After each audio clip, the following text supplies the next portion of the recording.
форум аясында біз әйел көшбасшыларды жинап отырмыз.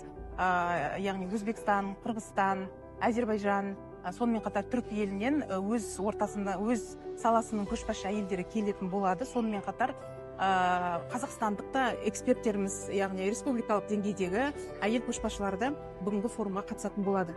Сонымен қатар жалпы форум аясында біз 700 адам қамтимыз деп жоспарлап отырмыз.